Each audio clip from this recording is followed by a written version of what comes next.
All right, everybody, got back here again. Got another car, 2002 Jeep Grand Cherokee. We got called in to program a key. That's what we thought. Steve is here with me. Good afternoon, Facebook. YouTube even. YouTube. So we came in here, we were doing the programming. When we got here, we were told it was a key. There's a skim module on the floor, a used skim module. There's key there. There was two more keys that were over here. There's up here in the tray somewhere. And there was not one new key in the entire vehicle. So we came in here and we went to go attempt to program the car. So I'll bring you along. Got the DRB already set up there. It's got the year, make, model. Hit that button and looks like you're in the skim. So it came down, went down to miscellaneous and attempted to program a key. Hit 3, program key, put a new key in, and that's our number. I don't care if you see it. Oop, pardon me, that's actually incorrect. Let me go, where's my page back? Yeah, page back, that one. Program ignition key again, because I don't want to type in the wrong number and mess myself up more. Just in case it tries, but I'll show you. New keys in, 1957. Hit enter. Am I sure? You betcha. Am I sure it's right? Yes, I am. And I got no response from skim. But what's odd about that is sometimes it would do, let's see if I can get it to do it. This here, where is it? Input, output, display, monitor, display, this one. And I would press that, skim info monitor, and it was there, not there. You'd get information, it would blink up, come off, blink on, off. So it was there, and then it would go to almost like a no communication. So what we did was, came down here, and the very first thing I wanted to do was go down to the skim, check all our powers and grounds. So real quick, electrical OE, I'll go back in here again and I'll pull it right back up for you. Went to electrical OE, went down to our, matter of fact, I think I just typed it in. Come to think of it, I think I did Sentry and type that in. Or did I do immobilizer? Immobilize. That's not typing in this key again. There we go. MMO. IMM. You've broken it, Steve. What have you done? What's going on? Outrageous. Right. So the laptop is very unhappy with us at the moment. I don't know what I did, but apparently I pressed something. I'll tell you, folks, this has been one of the most fun weeks I've had so far. Yeah. Electrical OE, here we go. Let's go straight in there, and we're going to get down to our anti-theft vehicle theft security system right here, 8W39. Went into our group index. I don't even need to. I'm just going to go into 8W39-2. Here's what we have. Ignition switch comes out, sends out all our power. We can follow that down and then go into here, and it's going to say 8W39-9. That's going to be our skim module. Cherokee immobilizer module. We have coming in two powers. One that's going to be there with a run power, one that's going to be over here with a battery power. Comes down, feeds our Cherokee immobilizer module, one ground and one PCI bus. Check these two powers already. Oops, let me not get too close there. Check these two powers already. Those were good. The ground itself was good. So that left us with the PCI bus that we had to worry about. And let me just turn off these Windows updates that I've turned off 2000. Oh no, this one's a Java. I've turned that off 100 times, but it still comes back. Anyhow, and that PCI bus says that it comes out here to a junction port. We'll get back to that. So, grab the U-scope. U-scope's out. I expect to see a 0 to 7 volt signal. And I want you to look at that for a moment. And look at what you see there. Now remember, I said to you that the data was blinking in, blinking out, blinking in, blinking out. Well, notice those little packets that are there, those little single packets. That's not what data should look like. So, yep, Steve will point that out for me. There's the singles right there. And those are not what we want to see.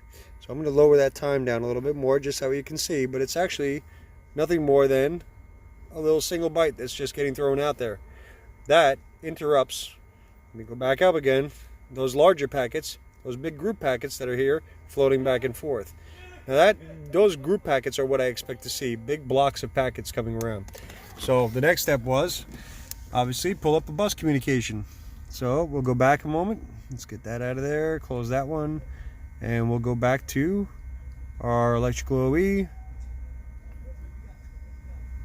We can do diagrams by number, but it should have done that already. Go into bus communications, 8W18, and we can go into our group index, or we can just shoot right down the line.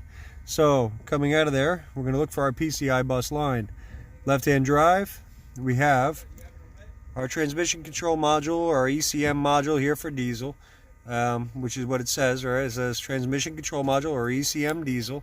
And we have our powertrain control module here. Okay, 4.0, and this is for the others. So it comes out on a separate line. And this diagram gets a little bit confusing, but just follow along. Comes out on E, and then they'll come out of this diagram, and we'll go back one, which unfortunately there's no button down there to jump back and forth.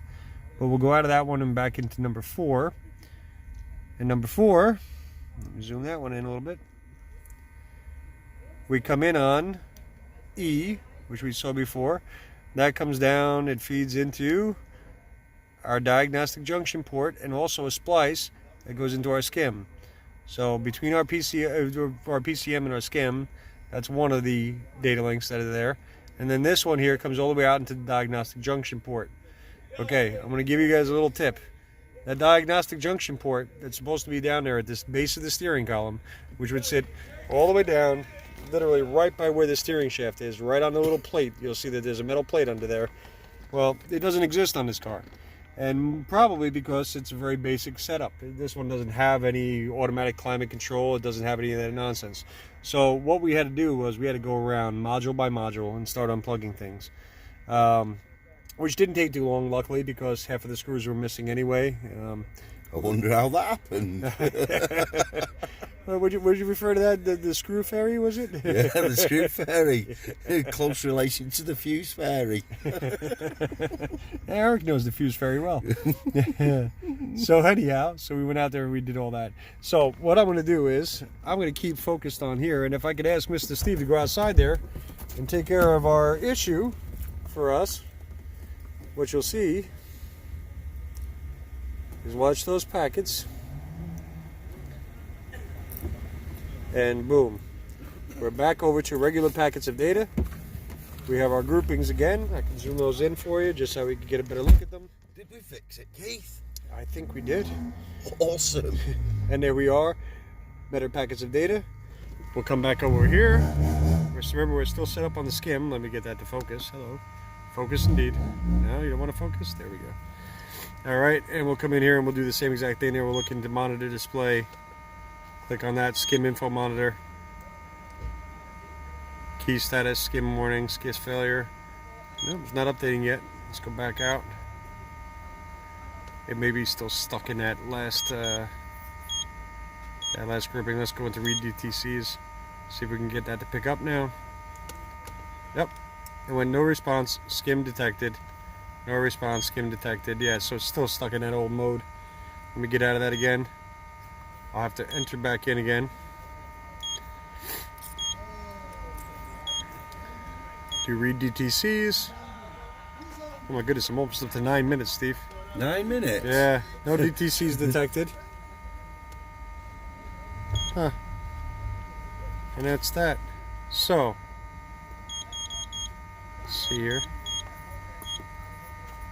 We go to monitor display. If I cycle that key off, cycle that key on again, does it change or update the status? No, no key status. No skim warning, no skis failure. So where does it get that information from? Skim module? I don't think so. But we know we're on top of it though, because our PCM is the one that was actually ruining those data packets. So here we are, good data packets. We're going to get a new PCM for this one, program it in, and be done with it. And then we can actually program the key, which is what we came here for. All right, 10 minutes and not a minute more. And it was 10 minutes well spent. There you on are. the Staten Island Express. No, well, they bought Dunkin and they didn't tell us. No, Oh. No coffee, what's going on? All right, now we know where we have to go. Take care, everyone. Thanks for watching.